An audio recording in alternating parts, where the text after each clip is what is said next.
In the heart of a savanna, there was a small village called Kiva. Kiva was surrounded by tall ancient trees and an endless sea of golden grass.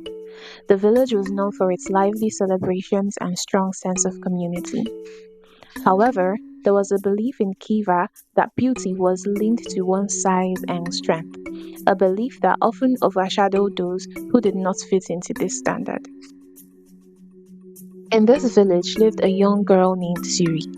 Zuri was known for her warm heart, bright eyes, and a laugh that could lift everyone's spirits. But Zuri had one thing that made her different from the others. She was very thin, her body delicate and her limbs almost too fragile for daily chores of village life. Zuri's mother, Amina, was a caring woman who did her best to boost her daughter's confidence. Despite her mother's loving words, Zuri couldn't help but feel the sting of being different. Elders of Kiva valued physical strength and size, often questioning Zuri's beauty and worthiness. They believed that a person's value was tied to their physical appearance, and Zuri's slender frame did not fit this ideal. One day, as the sun started to set and paint the sky in hues of orange and pink, the village prepared for the annual Festival of Lights.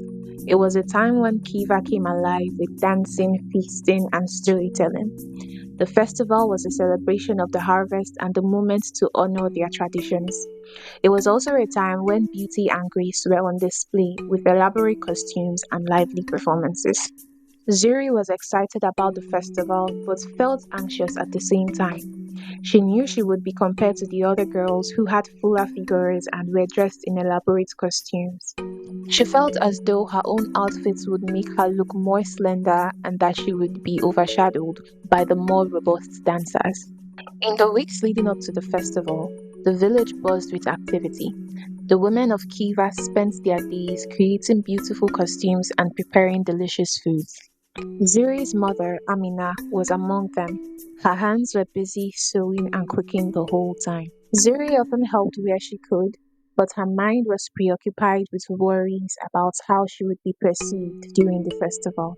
As the festival approached, Zuri's anxiety grew. She watched as the other girls practiced their dances with confidence. Their movements were graceful and full of energy, and they seemed so sure of themselves. Zuri admired their skills but felt a growing sense of inadequacy. Her slender frame made her feel like she didn't belong in the same category as them. The night of the festival finally arrived. The village square was transformed into a dazzling display of lights and colors. Lanterns were hung from trees, casting a warm and inviting glow. The air was filled with an aroma of roasted meats, freshly baked bread, and sweet desserts. Drums and music created a festive rhythm, and laughter and chatter filled the air. Piri dressed in the attire her mother had been preparing for her, a simple yet elegant gown of deep blue with silver embroidery. Though her outfit was lovely, she felt it was plain compared to the more elaborate costumes of the other girls. As she walked through the village square, she felt the eyes of the other villagers on her. Some looked at her with curiosity, while others seemed to judge her silently. Or maybe it was just in her head. The festival began with a grand procession. The village elders led the way, dressed in their finest robes. They were followed by the young women of the village, who danced with energy and pride. Zuri watched from the sidelines, her heart heavy with doubt. She wanted to join in but felt hesitant, unsure if she could live up to the expectations. As the evening progressed, the village storyteller, a respected elder man named Juma, took his place by the central fire. Juma was known for his captivating stories, and the villagers gathered eagerly around him. His presence commanded attention, and the people knew that his tales were always filled with wisdom. Juma began his story, his voice clear and steady. The villagers listened closely, their eyes fixed on him.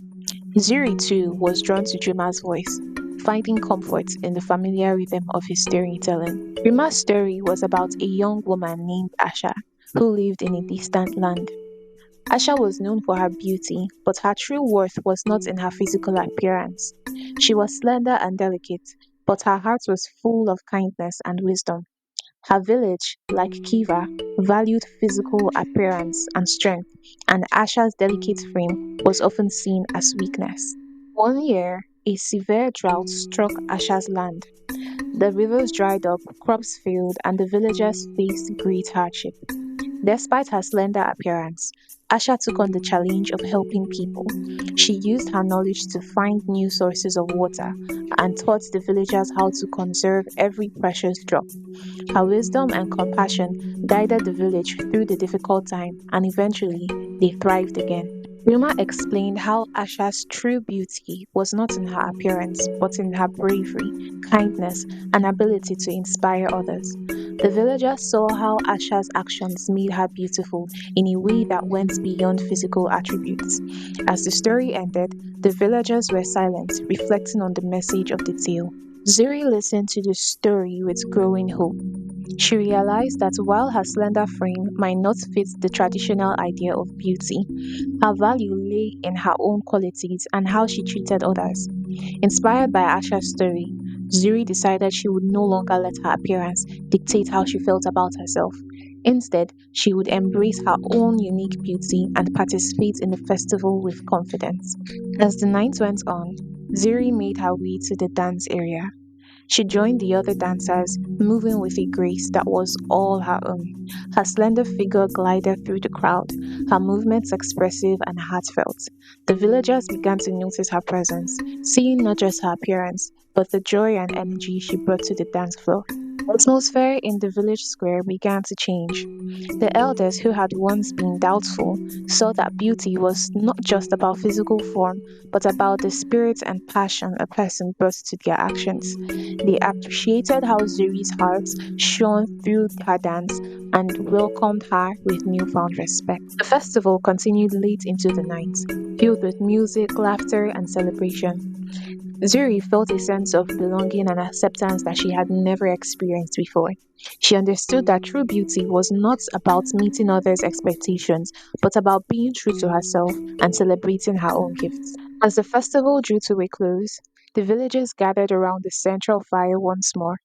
Juma spoke again, this time reflecting on the lessons learned from the evening. He talked about the importance of looking beyond appearances and valuing the qualities that make each person unique. Zuri's story of self acceptance and courage became an example for others in Kiva. The village began to change its view of beauty, recognizing that every individual had something valuable to offer.